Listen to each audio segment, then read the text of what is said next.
আসসালামু আলাইকুম।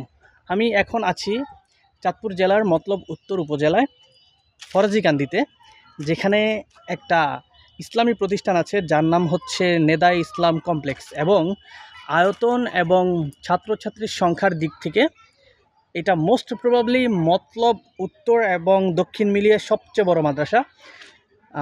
এবং এখানে একজন কামেল অলির মাজার আছে।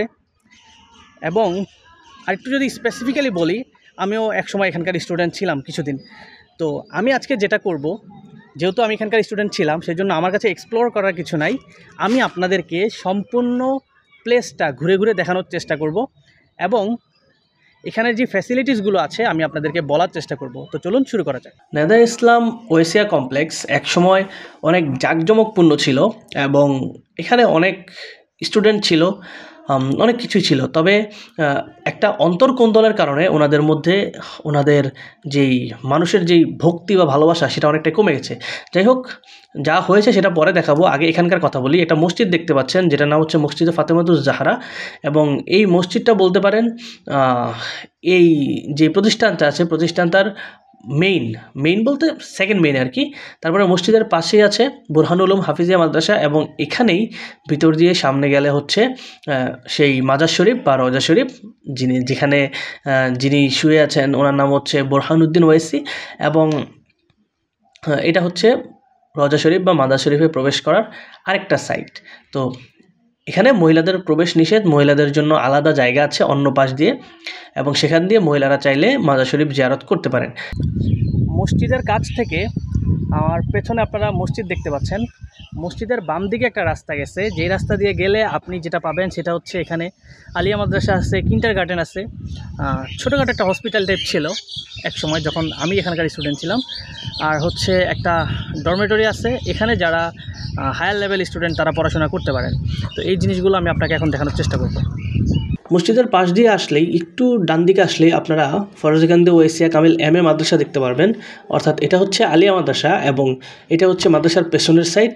যদিও আসলে এটাকে পেছনের সাইড বললেও এটাই মেইন রাস্তা এখানে, এবং সামনের জায়গাটা খুব সুন্দরভাবে ওনারা প্ল্যান করে এই দালানগুলো করেছেন। এবং এই হচ্ছে মূল প্রবেশপথ বা মাঠ। এখানে সকালবেলা ক্লাস শুরুর আগে যেই পিটি থাকে ওগুলা করানো হয়।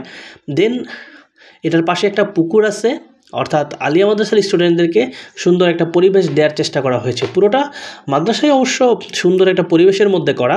এবং তারপরে এখানে হচ্ছে আপনাদের ক্লাসরুমগুলো। তো এই ক্লাসরুমগুলো এখানে আমরা যখন ছিলাম এগুলোই ছিল আমাদের মেইন ক্লাসরুম 9, 10, 6, 7, 8। এবং প্রথম এন্ট্রেন্সের সময় যেই বিল্ডিংটার পেছন দিয়ে আমরা আসলাম, অর্থাৎ ছোটো যেই দালানটার পেছন দিয়ে আসলাম, সেটা ছিল হচ্ছে ইন্টারমিডিয়েট বা হায়ার লেভেলের ক্লাস। এবং এই যে নতুন বিল্ডিংটা আপনারা দেখতে পাচ্ছেন, এই নতুন বিল্ডিংটা খুব সম্ভবত নতুন প্রজেক্টে করা। আমাদের সময় এটা ছিল না, আমি যখন এখানে ছিলাম, অর্থাৎ আমি 9, 10 পর্যন্ত পড়তে পেরেছিলাম। তারপর এর ঠিক পাশেই এই জায়গাটা আমাদের সময় সম্পূর্ণ খালি ছিল, এখন কাঁটাতারের বেড়া। আমরা এখান দিয়ে পালাইতাম অ্যাকচুয়ালি, এবং এখান দিয়ে হাওয়া উপভোগ করতাম, ম্যাক্সিমাম টাইম পালাইতাম। সেই জন্যই হয়তো এটা দেওয়া হয়েছে। তারপর যদি আমি প্রথম যে রাস্তা ছিল অর্থাৎ আলিয়া মাদ্রাসার পাশ দিয়ে আসি, তাহলে একটু সামনে গেলে আপনারা যেই বিল্ডিংটা দেখতে পাবেন, অর্থাৎ এখন আপনারা যে বিল্ডিংটা দেখতে পাচ্ছেন, এটা ছিল আসলে সেই সময় একটা কিন্ডার গার্ডেন। তবে কিন্ডার গার্ডেন আমি যখন পড়েছি তখন এটাতে কিন্ডার গার্ডেন পেয়েছি। এবং আমি এখানকার স্টুডেন্ট থাকার আগেও এই প্রতিষ্ঠান শুরু হয়েছে সম্ভবত 1950 বা 1940-এর দশকে, বা কিছু বছর এদিক সেদিক হতে পারে। তখন এটা মূলত হাসপাতাল ছিল, এবং এর পাশে যে বিল্ডিংটা দেখতে পাচ্ছেন ওইটা ছিল কিন্ডার গার্ডেন। কিন্তু আমি যখন পড়েছি তখন এটা ছিল কিন্ডার গার্ডেন, আর পেছনেরটাও ছিল কিন্ডার গার্ডেন, অর্থাৎ প্রায় পরিত্যক্ত অবস্থায় ছিল।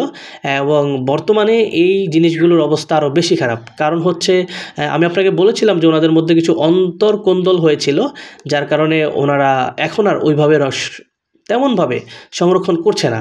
আর যেহেতু এটা কোনো রাজনৈতিক প্রতিষ্ঠান না, মানে এখানে রাজনীতির কোনো সুযোগ নাই, কখনোই ছিল না অ্যাকচুয়ালি, তার জন্য এখানে আসলে মানুষ ওইভাবে বাইরে থেকে কেউ ইন্টারফেয়ার করতেও পারে না।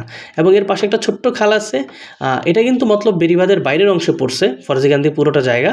এখন আমরা যখন এখানকার ছিলাম তখন আমরা অনেক সময় বিকালবেলা বিকালবেলা তো না, আসলে যখন ছুটি হতো ছুটির পরে এই রাস্তাটা দিয়ে হাঁটতাম। তবে খুব বেশি হাঁটতে পারতাম না, কারণ হচ্ছে এই রাস্তার দিয়েই মেয়েদের জন্য মহিলাদের যে আলিয়া মাদ্রাসার অপশনটা আছে, এই রাস্তা দিয়েও যাওয়া যায়, সামনের রাস্তা দিয়েও যাওয়া যায়। তবে এই রাস্তা দিয়ে আমাদের জন্য তখন অনেকটা নিষিদ্ধ ছিল এবং এই জন্য আমরা একটু কম যেতাম। এই যে ব্রিজটা দেখছেন, এই ব্রিজ থেকে আপনি যদি ডান দিকে যান, ডান দিকে একটা রাস্তা আছে, ডান দিকে দিয়ে একটু আগালে 1 মিনিট আগালে আপনি এই ভবনগুলো দেখতে পারবেন, যেটা হচ্ছে নেদা ইসলাম মহিলা ফাজেল ডিগ্রি মাদ্রাসা, অর্থাৎ মহিলা মাদ্রাসা নামে এটা যেটা পরিচিত। এবং এখানে মেয়েদের প্রায় ক্লাস 1 থেকে শুরু করে ফাজিল ডিগ্রি পর্যন্ত মেয়েরা চাইলে এখানে অর্জন করতে পারেন। এবং এখানে অনেক নারী স্টুডেন্ট ছিল আমাদের সময়, এখন বলতে পারবো না কারণ এখন আর এখানে আসা হয় না। এই যে নেদা ইসলাম মহিলা ফাজিল ডিগ্রি মাদ্রাসা, এবং এটার স্থাপিত সন আপনারা দেখতে পাচ্ছেন। দেন যদি এই রাস্তা দিয়ে আমরা একটু সামনে আগাই, তাহলে আপনারা এখানে যেটা দেখতে পাবেন সেটা হচ্ছে বিশাল এক বিল্ডিং, 4 তলা একটা বিল্ডিং। আর এই বিল্ডিংটা হচ্ছে মূলত ছাত্রাবাস। একদম ক্লাস 1 থেকে শুরু করে কামিল পর্যন্ত যে স্টুডেন্টরা ছিল তার মধ্যে ম্যাক্সিমামরাই এই ছাত্রাবাসে থাকতো। এখন জীর্ণশীর্ণ অবস্থা। আমি নিজেও এই ছাত্রাবাসে ছিলাম এবং এর পাশে হচ্ছে একটা টিনের ঘর আছে ছাত্রাবাসের জন্য। এই ছাত্রাবাসের বিষয় হচ্ছে, আমি যখন ছিলাম তখন এখানে থাকা খাওয়া সম্পূর্ণ ফ্রি ছিল, কারণ হচ্ছে এই ছাত্রাবাসটাকে একই সাথে এতিমখানা এবং ছাত্রাবাস হিসেবে গণ্য করা হতো। সুতরাং যে কোনো লেভেলের স্টুডেন্টরা এখান থেকে ফ্রি খাবার দাবার এবং ফ্রি থাকার সুযোগ পেয়ে থাকতো। এটা হচ্ছে মূল অফিস এই পুরো জায়গাটার, এবং এটা পীর সাহেবের বাড়ি, অর্থাৎ বর্তমান যে পীর সাহেব আছেন অথবা আগে যিনি ছিলেন ওনার বাড়ি এটা। তো এরপরে আমরা যদি দেখি ওনার বাড়ির পাশে বিশাল একটা পুকুর আছে, এবং এই ক্যাম্পাসের চারপাশেই আসলে পুকুরের অভাব নাই। এবং এই হচ্ছে ছাত্রাবাসের বর্তমান অবস্থা, এবং এই হচ্ছে ছাত্রাবাসের এন্ট্রেন্স। আমাদের সময় জাঁকজমকপূর্ণ ছিল, কারণ আমরা স্টুডেন্টরা ছিলাম, স্যারেরাও ছিল, হুজুরেরাও ছিল। এখন অবশ্য প্রবেশ নিষেধ আমাদের, কারণ আমি আর এখন এখানকার স্টুডেন্ট না। এবং এই টিনের ঘরগুলোতেও অনেক ছাত্ররা বর্তমানে এখনও থাকছেন। আমিও আমার জীবনে কিছুদিন এই টিনের ঘরে থাকার সুযোগ হয়েছিল। যাই হোক, তো আজকের ভিডিও এই পর্যন্তই। যদি ভিডিও ভালো লাগে ভিডিওতে লাইক কমেন্ট শেয়ার করার অনুরোধ করছি, এবং আপনি যদি কখনো মতলব উত্তরে আসেন তাহলে অনুরোধ থাকবে যে আপনি নেদা ইসলাম কমপ্লেক্স ফরজেগান্ধীতে আসবেন, এবং এখানকার যে এরিয়া আছে আপনাকে 100% মুগ্ধ করবে বলে আমি বিশ্বাস করি।